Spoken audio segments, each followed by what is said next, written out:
Good morning. Morning. Good morning. Wow, what a great looking group. I can't believe this many people's out on a Saturday morning. This is truly an elite group of people willing to come and spend your time, your free time, and your money to try to invest in your education. And before we get started, I want to say this. I am not a real estate attorney. I'm not a realtor. I'm not a CPA. I'm just a real estate investor. And before you go and do anything in real estate, I suggest that you contact one of those professionals and get their advice. The things I'm going to be telling you today are just from my experience, and I hope that they help you out.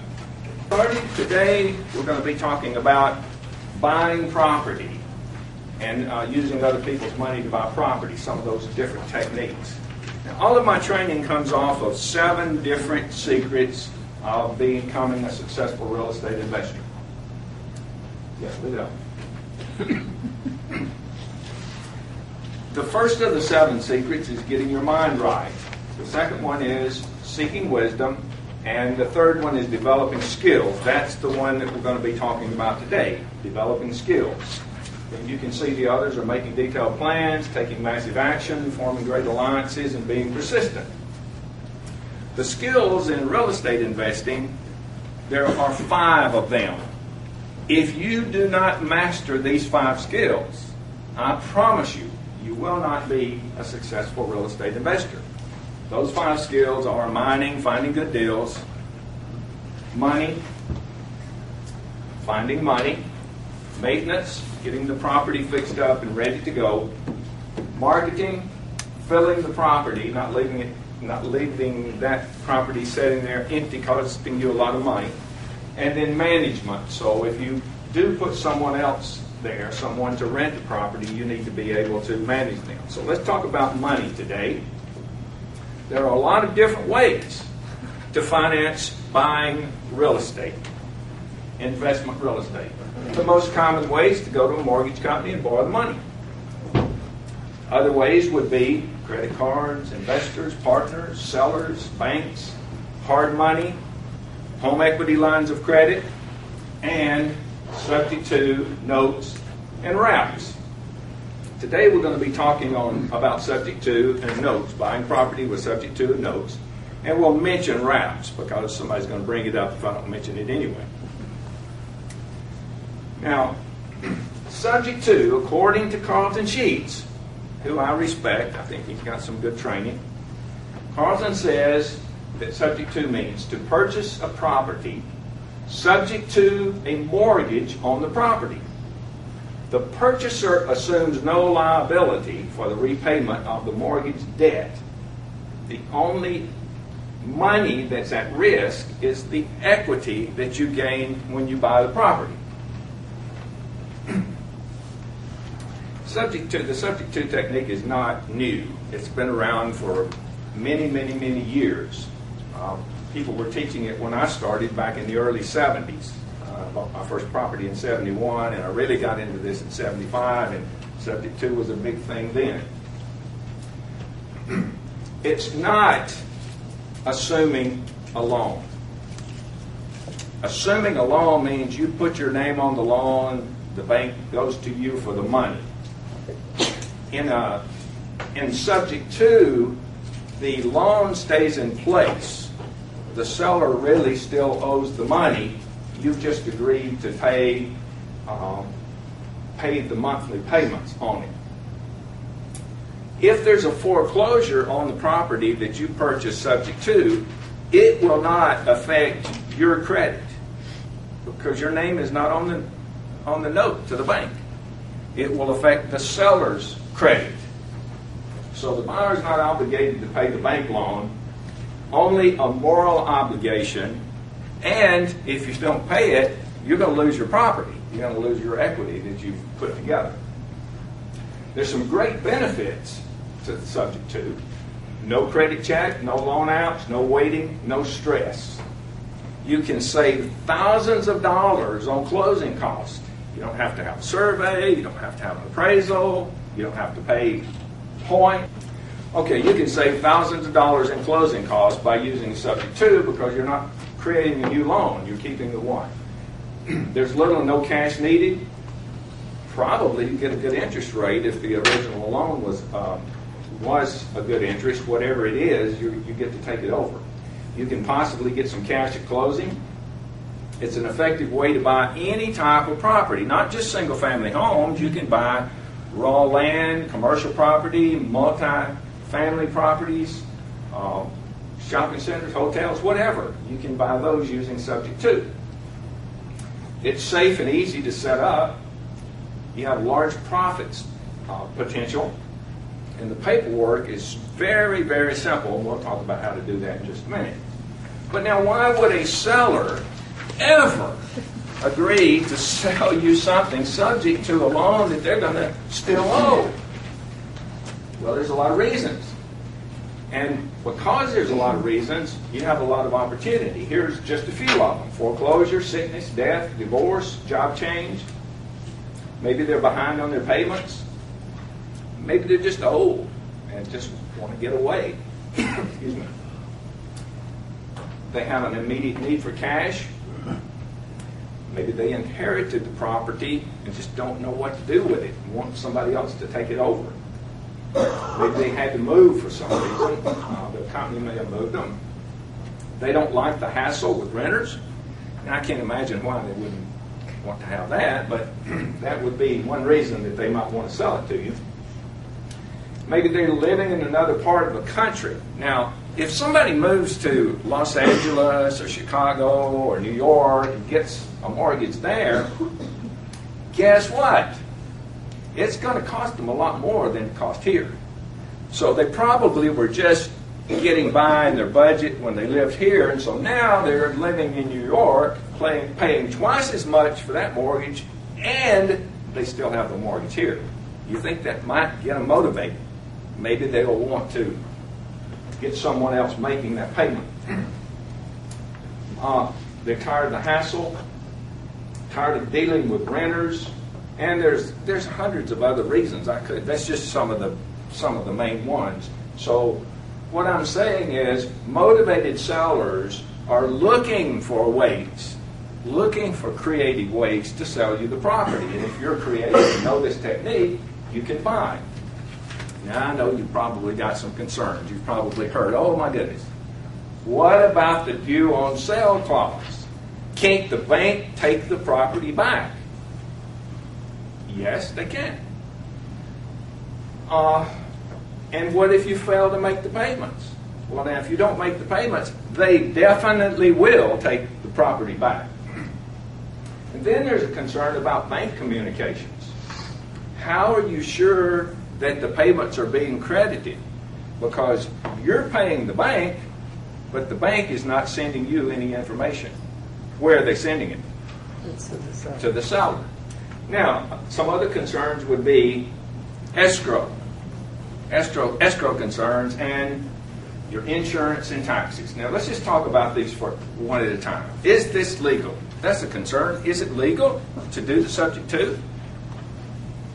You're taking over a house. You're taking title to a property that someone owes the bank on. Well, now, that doesn't sound right. Wouldn't the bank be upset about that? Well, the answer to that is yes, it's legal. It happens all the time, and the bank know they're probably not going to be upset about it. As long as you're making the payment, they're probably going to be okay with it. What about the due on sale clause? Well, there is a clause since the late 80s when interest rates went higher up. They were lower and they raised, so the bank wanted to be able to foreclose so that they could re-lend and get a higher interest rate. So they put in all of the contracts, all of the mortgage contracts, a due on sale clause, which says if the title changes hands, we have the right to foreclose. Now, that doesn't say if the title changes hands, we're going to foreclose. It doesn't say that. It just says, yes, they have the right to foreclose. Will they?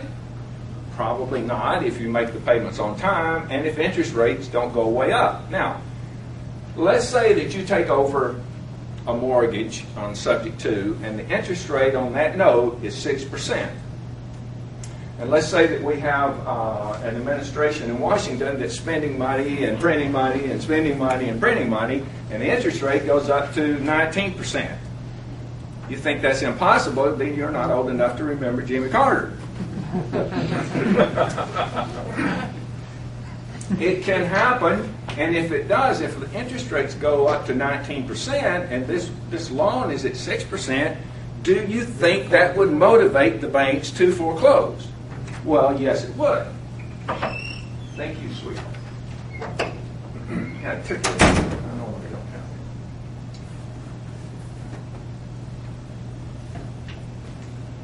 have. Okay, so that's just something you need to be aware of. Most of the time, the banks are not going to foreclose as long as you're paying them on time. But what if they do? How long does it take the bank to foreclose on you? Yeah, it's going to take a while. So if you've got 4, 5, 6 months and you know that something like that's going to happen, well, what are you going to do? Yeah, sell it or refinance it. You have plenty of time. So does that lessen the concern? Well, it should. You got plenty of time to do whatever's necessary. Okay. Let's talk about the escrow concerns and the bank communications. Once you take over this property, the bank still is going to the seller for the payment, even though you're making the payment. And the bank still has the seller's name on all the paperwork. So when you go to sell the property, what if you sell it in December? Well, the bank has been collecting, in most cases, the insurance and the taxes for 12 months. And around here, that may be $5,000 or $6,000.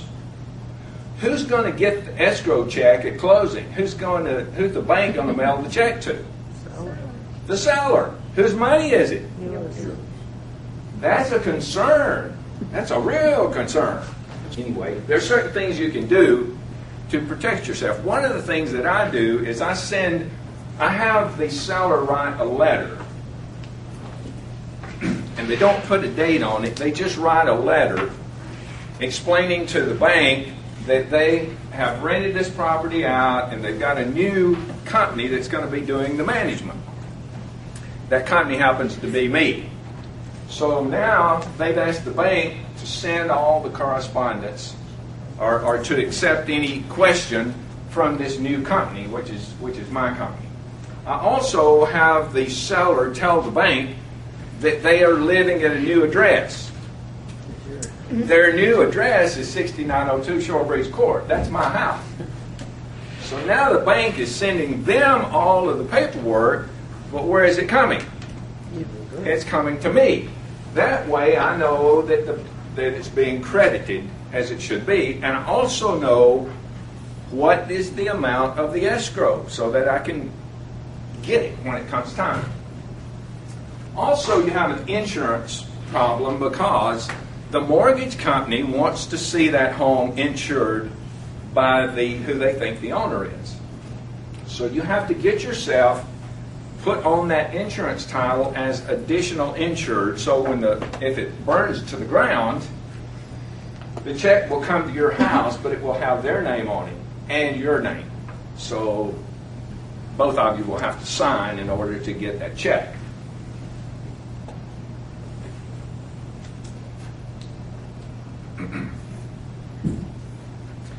You also have to kind of stay in touch with the people that you purchased it from, because when it comes time for payoff, that letter they gave you may not be good enough. Banks are kind of ornery. They have all these secrecy things. They don't want to get in trouble because of that. So they want to give the payoff to the person who owes the debt and not somebody else. So when the title company tries to contact them, they want a release from the people who they think, or who actually do owe the money on the property.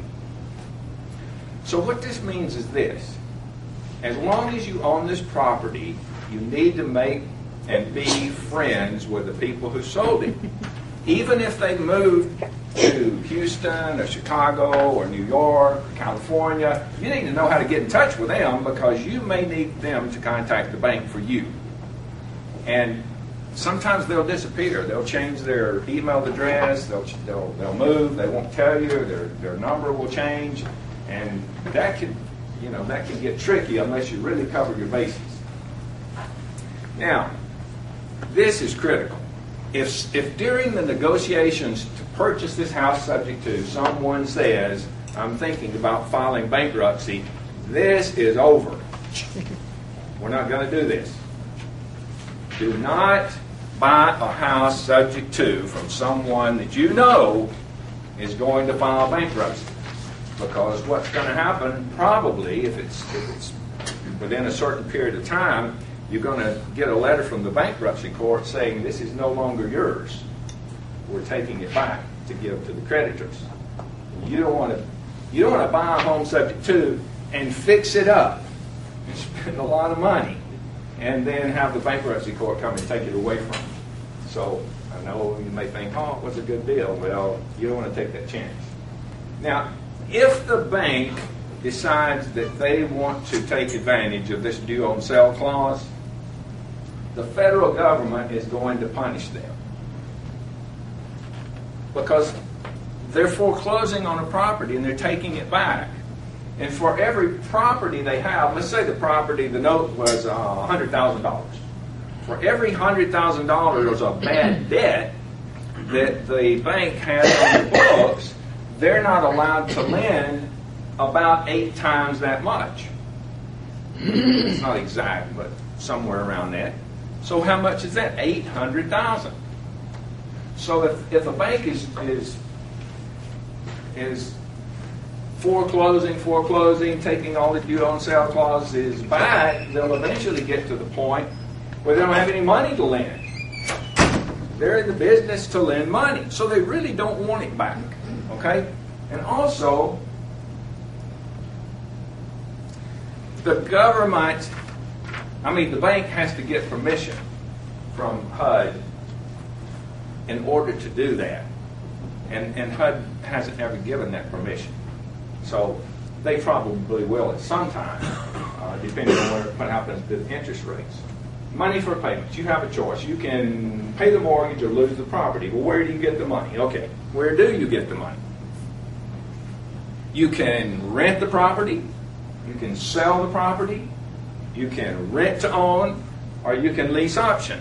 Because as long as someone else is paying you more than you're having to pay, then everything's fine. Now, it's got lease option there. Can we do lease options in Texas? For 180 days. That's right. That's a trick question, but everybody's pretty much aware of the 6 months rule. Yeah, you can do it for 6 months, but then the title has to change hands. You can do rent to own, which means you're just renting it, and that they're going to buy it at some point, and they're paying you monthly payments, and then you get to pay the subject to. Or you could sell the property. Now, which one of these, if you're doing subject to, is best? Which one would be the best? Sell.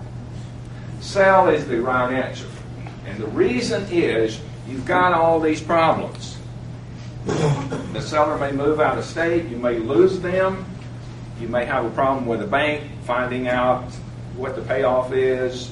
You've got the escrow concerns. The best thing to do is, if you have a property that you've purchased subject to, if you don't want to have a whole lot of paperwork trying to keep up with somebody, the best thing to do is just go ahead and sell it and then pay off that payment and take your equity. Here's where it says, FHA insured loans, lenders are required to receive from HUD permission to foreclose on the mortgage. Now, as of the time I did this research, which was a couple of years ago, HUD had never given that permission. So there is not a lot of foreclosure on the subject to, so you don't really have to worry about it. Now, there's a lot of ways to profit. You can get paid from the seller. You can can use a non-refundable option from the tenant buyer. The spread between the mortgage and the lease payments. You can have back-end profit, the difference from what you paid, the sale price, and what you sell it for. And then there's tax benefits. Once you take the property, it belongs to you. Well, really, it belongs to you as much as any property can in a state that doesn't have mortgages but has deeds of trust. The trustee actually has the property, but you have a deed to the property. So the tax benefits is that once you own the property, you can start taking depreciation on the building itself, not the land. And whatever interest payments you make, that's tax deductible also. How to set it up? Now, people ask me this all the time. They want a contract. What is do you have a subject to contract? What's the magic formula? Well, it's not magic, it's just really simple. It's almost so simple it just goes right over everybody's head. It is the sales contract. In Texas, it's the TREC sales contract. It's just the regular contract. Except you put an addendum, or on number 11 on the Texas contract, you know where it says special provisions? You can just write it in there. All it says is that this contract is subject to the existing mortgage. And then you write down everything that you know about the mortgage. The best thing to do, though, is to have your title company do this for you, or your attorney. You have to have a copy of the mortgage so that they will have the information. Then you want to have a special warranty deed.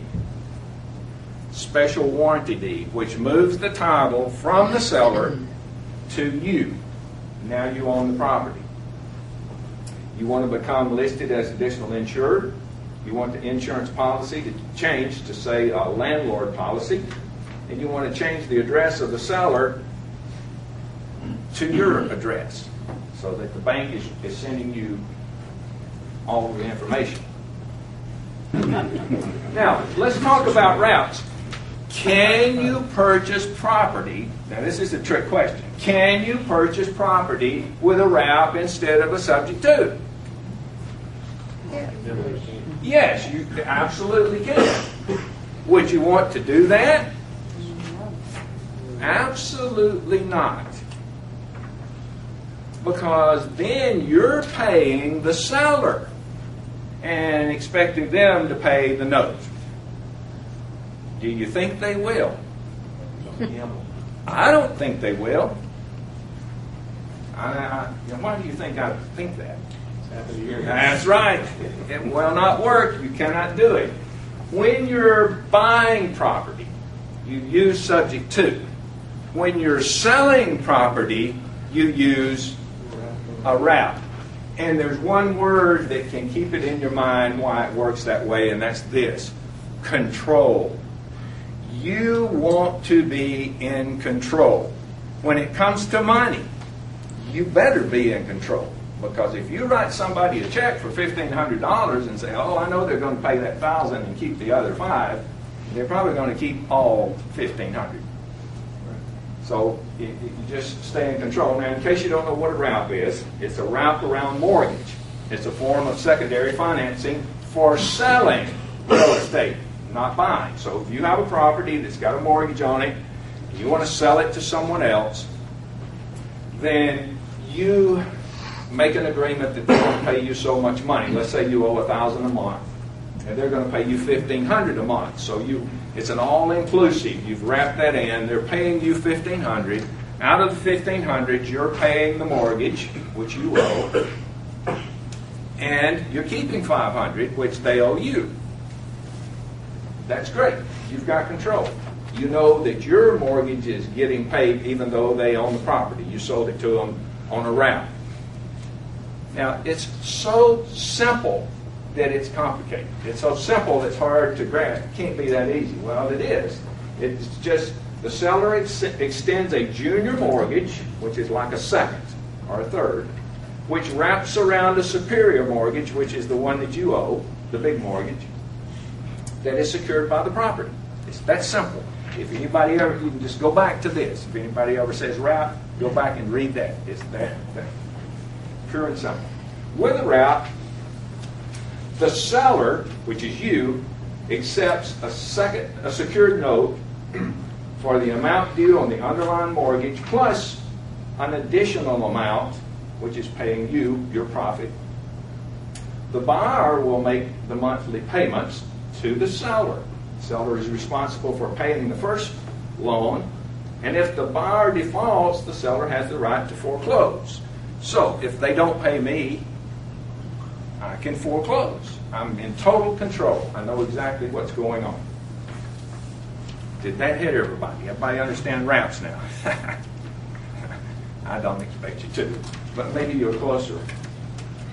Also with a wrap, the title actually transfers to the buyer, which may be a trigger for the due on sale clause, if such a clause exists. Now you might want to be concerned because someone else owns the property, you owe the mortgage, and if the bank forecloses, who are they foreclosing on? You. Well, now how's the buyer going to like that? You think you may end up having some legal talks with their attorney because the bank's going to come and take the property away. Okay, in review, Subject to is a great way to control property. It's safe and legal. There's no credit check, no loan outs, no waiting. Saves thousands of dollars in closing costs. Little or no cash needed. Excellent profit potential. It's a simple and easy to set up. It is simple and easy to set up. And wraps are for selling and not for buying. Now, when you purchase a property subject to, usually the seller wants more money. They don't want just their mortgage paid. They want their mortgage paid plus part of their equity. Now, if let's say the mortgage is $100,000, and they want another $20,000 in equity, and the home may be worth $160,000. Where's the $20,000 going to come from? Are you just going to write them a check for $20,000? Well, hopefully you don't. Hopefully you'll know a technique that's going to get you past that. So the way to handle that, if you're good, is by creating a note. Now, with notes, you can purchase some fantastic deals. It's a way of creating money out of thin air. It's how the government runs. Has anybody ever bought has anybody ever bought anything with a note? Raise your hand. Okay, now so about half of you. The other half needs to look in your pocket at your dollar bill. Right here in the corner it says note. Everything you buy is with a note. Now when I was a kid, it said silver certificate. It meant it was secured by silver. Now it's secured by the government's good word. Good luck. Good luck. But anyway, so far they're spendable. Every year that seems to get a little bit less. But anyway, so a note is just an IOU saying I'm good for this. Writing a note is like creating money. So what does a note look like? There's two. We're talking about a different kind of note. So what is a note? It's an agreement to pay money, a signed agreement promising a payment of a sum of money on demand. It could just be one payment at a specific time, or it could be a group of payments. And it's just written up that way. I owe you this money, and I'm going to pay you back over this period of time at this interest rate. So is creating a note legal? Aren't you competing with the government?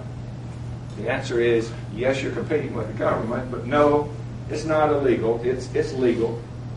It's just an IOU, a promise to make an amount of payment in some amount Anyone can write one anytime, and it doesn't have to be secured by anything. I could write you a note saying, I promise to pay you $10,000 in 5 years. Now, you'd probably have a hard time finding me in 5 years, but that would be a real note. They're easy to create. So how do you create them? The easiest way to do it is to go to the title company, and there's one on just about every corner. So you just stop at the title company and say, create this note. You give them all the information, and the next thing you know, you sign it, and it's all a done deal. You can have a real estate attorney do it, but they usually charge a lot more than a title company. And the title company probably has an attorney that's going to look over it. They're not very expensive. And once you do one of them and get the verbiage, just keep it. Have your secretary type it up, and next time just change the information, because once you've got one in your hand, then you can use it over and over and over again. Here's the basic information. You need the parties, their contact information, the amount, if any, being paid in consideration. For example, if you're buying a property and you're paying $5,000 down and then a note for the rest of it, you want to put the $5,000 on there. The cash being paid to the seller, the collateral pledged as a security, and the address and the legal description of the property. You also need the amount of the note, terms, and when the total payoff is due. Now, if you have monthly payments, when will the payoff be due? Whatever the note says. It could be due in a year, it could be due in 5 years, or it could be an amortization. What does amortization mean? Where does the word amortize come from? It means you break down a payment over a period of time, and then you pay it. That's right. What are you doing? What is death? That's right. The word comes from mortician, or it means to kill. So what you're doing is over a period of time, you're going to kill it. You're going to pay, and eventually it's dead. It's gone. Okay? But now, if you, at some point, let's say that you have a 20-year amortization, but in 5 years you decide I'm going to pay it off, what's that called? A balloon.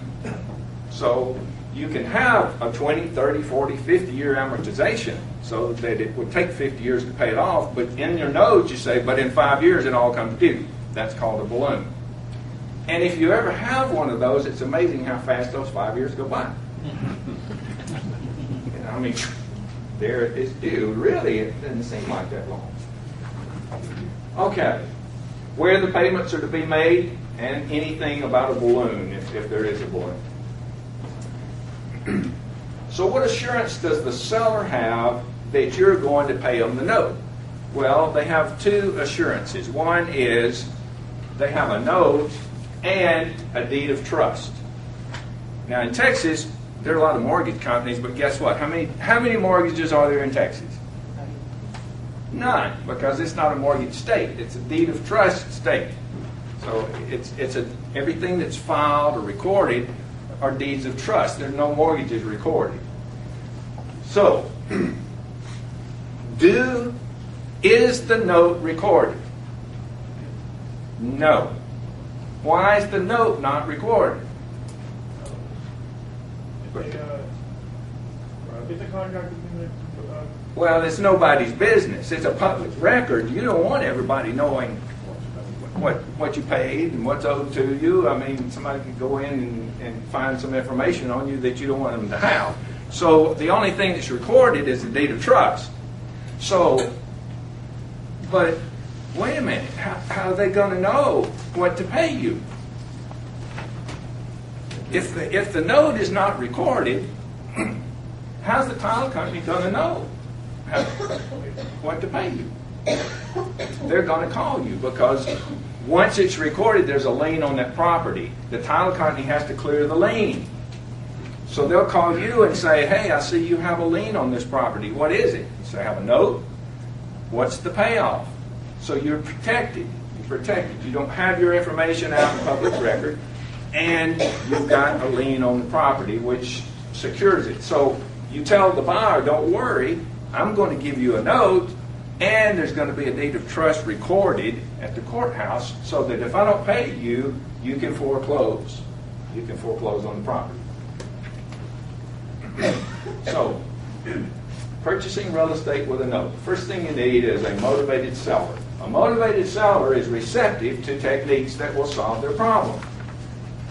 To handle their existing mortgage, either by taking it subject to or getting your own first mortgage and give them a note for the balance.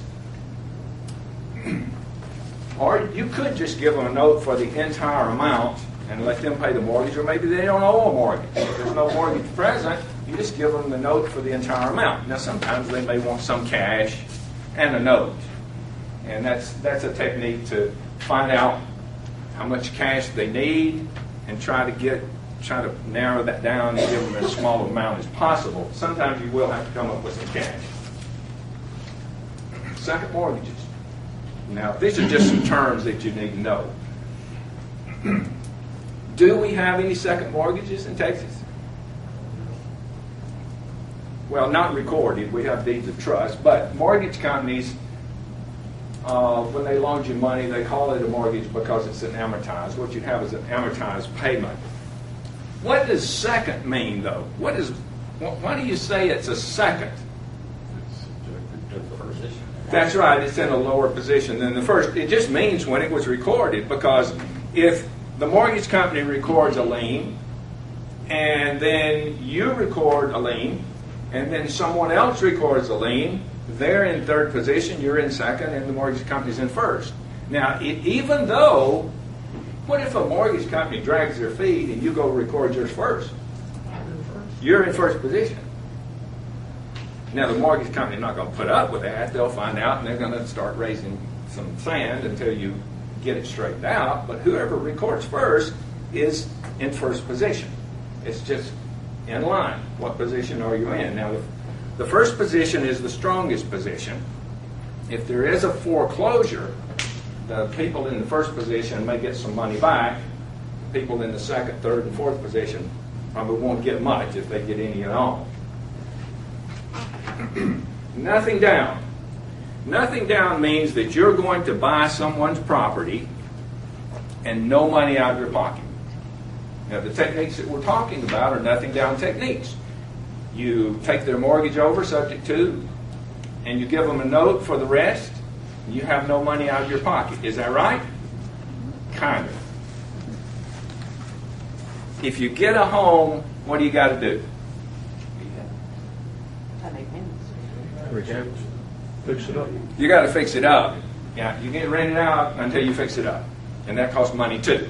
You did buy it for nothing down, but there's still a cost involved, and the simple way to take care of that is to partner with somebody that does that. And my maintenance guy, he told me last week, I'm partnering with a couple of people. Those people didn't have to pay anything to get the home fixed up, and he's getting paid more than he normally would. And that's pretty easy to find. So if you use these three techniques, number one, subject to, number two, notes, and number three, partner with somebody that does the maintenance, how much does it cost you to do the deal? Zero. That's pretty good. Those are pretty good deals if you buy them for the right amount of money. Now, you can get properties for nothing down, and you're in a mess because you paid way too much. That's something that you need to avoid. Overfinancing, using a note to get cash for repairs or increase the value of landscaping, carpeting, and painting. Now, one of the techniques that I like to use, one of my favorite techniques is, when I buy a property, I end up with cash at closing. When I buy a property, it's usually got a lot of equity, and I want part of that equity at closing, so I overfinance it. For example, let's say I bought a $150,000 property and I bought it for $90,000.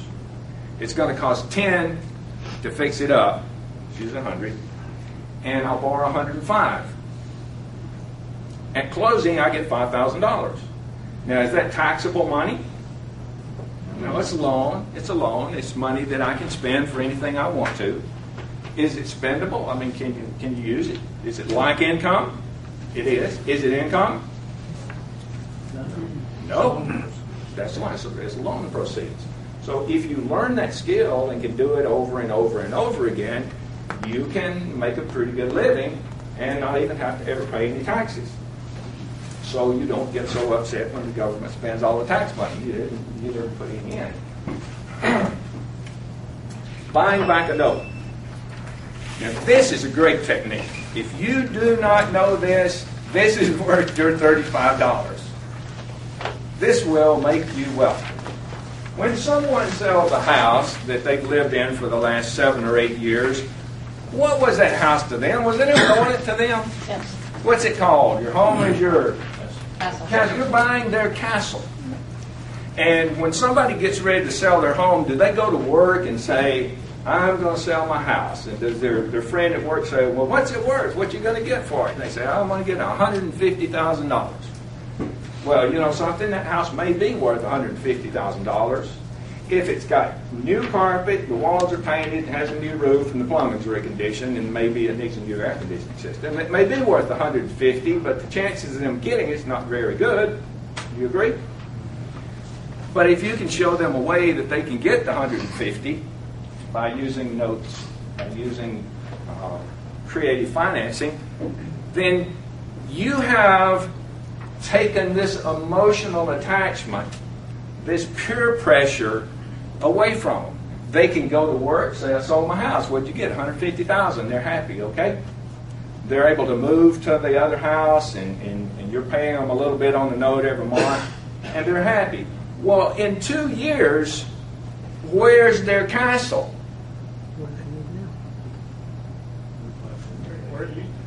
It's not your house, it's where they're living now. In 2 years, do they have an emotional attachment to the house that you're paying on? No. So if you owe somebody $40,000 on a note, you need to put on your calendar, I'm going to visit them in 2 years. In 2 years, you're going to visit them and you're going to say, John, guess what? Yeah, what? I say, well, I had this stroke of luck. I sold a couple more houses than I thought I was going to, and I've got a lot more cash than I thought. And I thought about you, John. I thought about you when I got this money. He said, really? Yeah. You know that little note that I'm paying you? I've been paying on it for 2 years. I don't know what it is now. And I said, yeah, I know that. You pay me every month. Okay? Well, I got this $25,000 here, and I thought maybe you could use that. And I thought, well, if I just give you this $25,000, maybe we can just call that even. Is that a good deal? For you. Yeah. Do you think they'll do it? Yeah. Do you know what? I've never had anybody turn it down, ever. Because they don't have an emotional attachment anymore. They don't have peer pressure anymore. And there's $25,000 on the table, cash, right now, instead of the little piddly $75 a month that I'm paying them. Now, I don't pay much when I pay a note for that reason. I don't want them to be excited about those monthly payments. I want them to be excited about $25,000. Because when they take that, how much have I paid this note down in 2 years? $15,000. At $7,500 a month. With interest, I haven't paid it down at all. I probably owe them more than $40. Really. But if they take the 25, did I just make $15,000? Would this, knowing this technique, allow you to go and buy a house and pay a little bit too much for it? A little bit. Just a little bit too much, because you know in a couple of years you're going to pay this note off. And it's not going to be what you said. What is a note worth?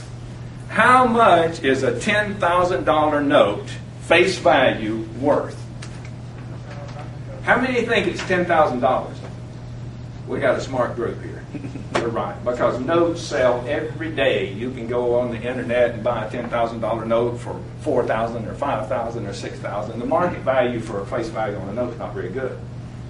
Even if they have good credit and they're paying well, you may be able to buy that $10,000 note if it has a really good underlying security, and the people have really great credit and they've never missed a payment, you can still buy it for about $8,500. So when you pay somebody with a $10,000 note, have you paid them $10,000? No, because first of all, you're not going to pay that note off. You're going to buy it back at a discount.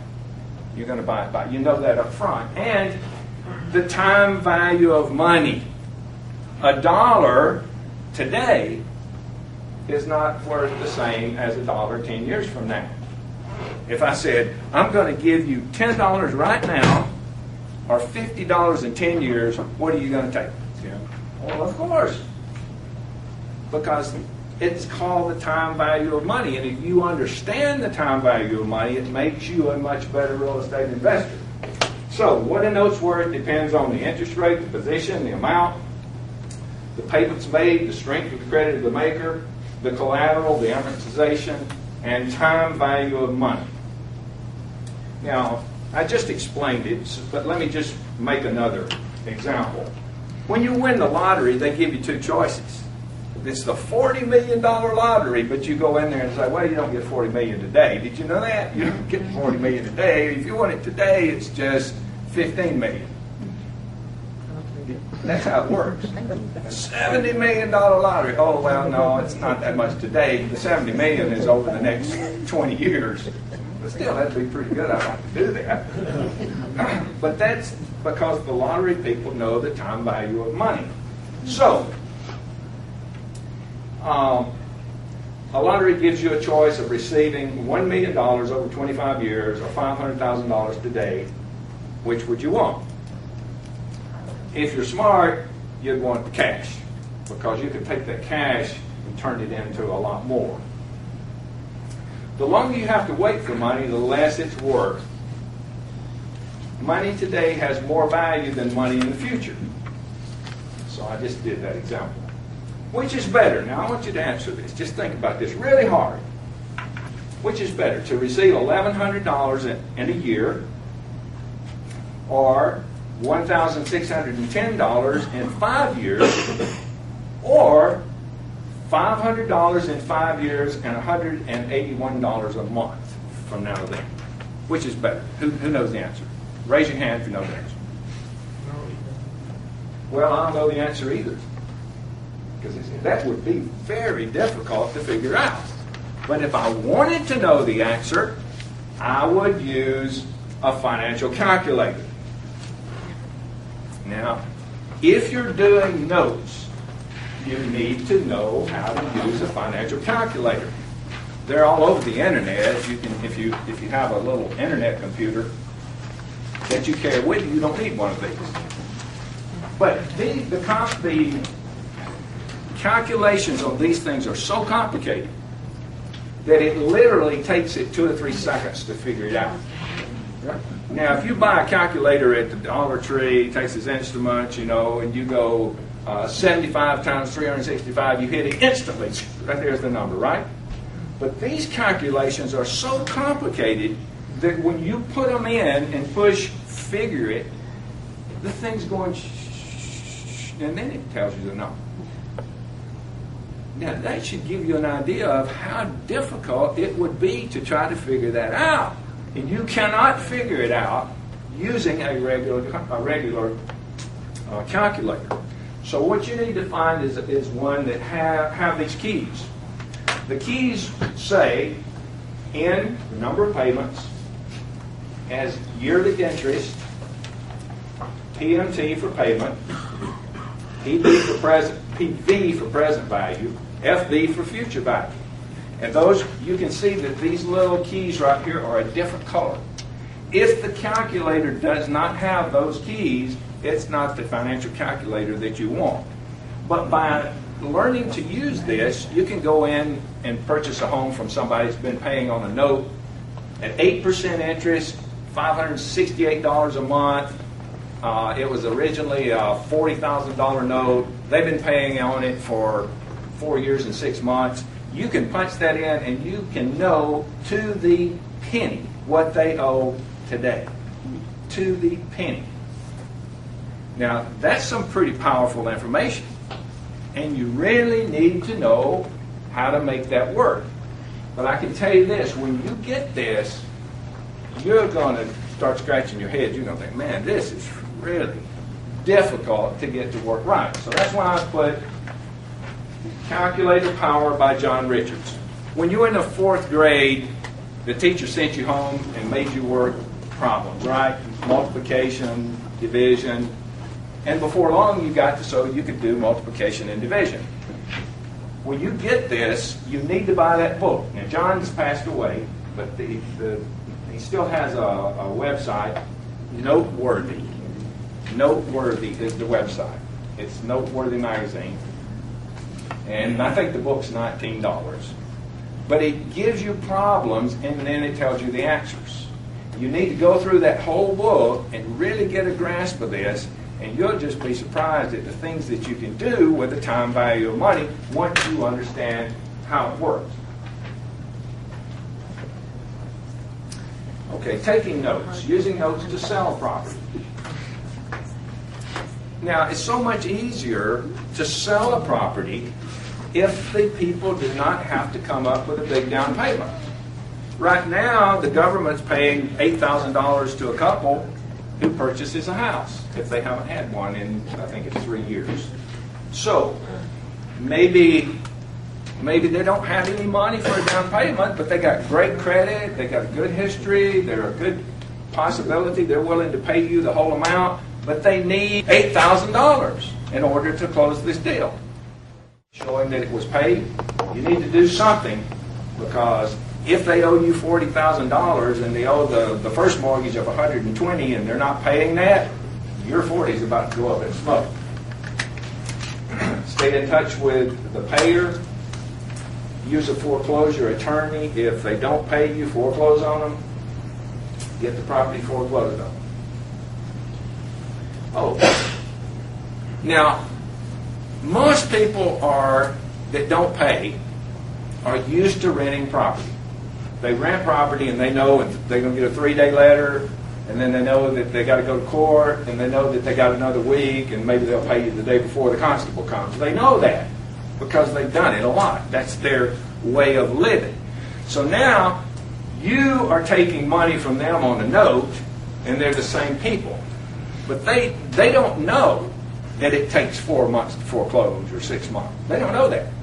So if you treat it like you're evicting them, like they're a renter, they will react in the same way. So you send them a 3-day letter.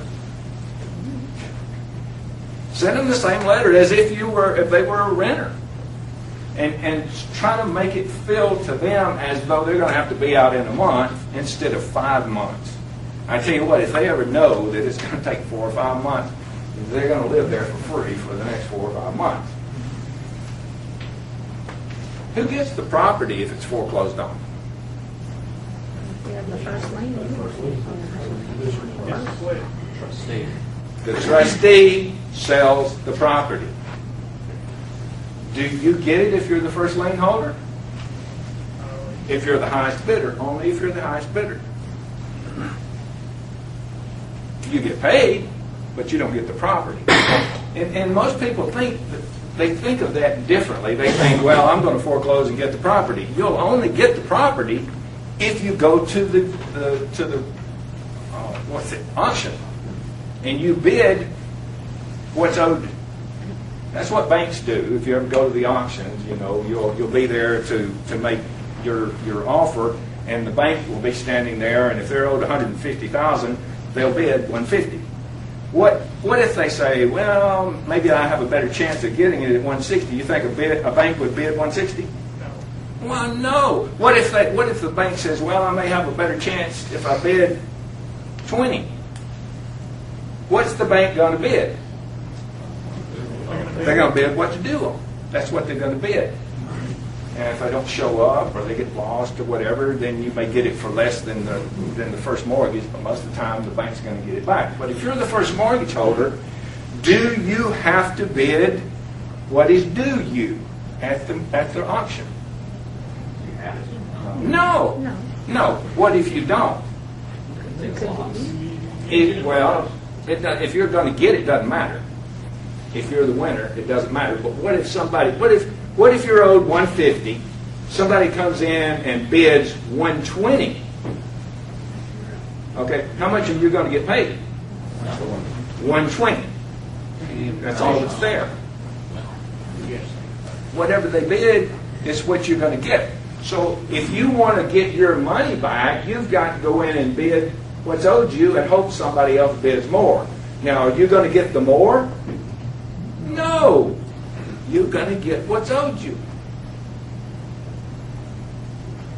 Once the trustee sells the property, they're going to start paying off liens. They pay the first off first, the second off second, and the third.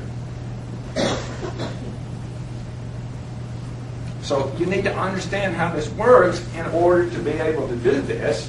So, okay, this is important, do's and don'ts. This is a great list. You might want to keep this. When you're talking about notes, you do use notes to purchase. Do buy back the notes at a discount. Do learn how to use the time value of money in your favor. Do learn to use a financial calculator, and do find a noteworthy newsletter. It's on the internet. If you're going to do notes, read that newsletter. It's got some great techniques. Don't take notes at face value. If somebody's going to give you a note for $10,000, so is it worth $10,000? No. So if you want $10,000, somebody wants to give you a note, you say, okay, I'll take a note, but it's going to have to be $18,000. Because you know the time value of money. If you take a note for face value, you're losing. Don't take a weak second position. Don't take a weak second position. If the first position, if the bank is upside down, if it's a $100,000 home and they owe the bank $120,000, and then you take a note on top of that, you're not going to get anything. It has to be a strong first position for the bank. The bank needs to have a lot of equity before you're going to take a note. What would be a strong second? Well, a strong first position would be if the home's worth $150,000, they only owe the bank $100,000. There's $50,000 in equity there. Then you could take a second on that, and you'd have some. Don't think that foreclosing on a note will be easy. Don't think it's going to be like eviction. Don't think it's going to be fast. And don't even be sure you can do it at all. Because it's a difficult thing to do. You have to have a foreclosure attorney, not your real estate attorney. You have to have a foreclosure attorney to do a foreclosure. If you get your guy to do it, he says, oh yeah, I can do it. 2 years later, he may still be working on it.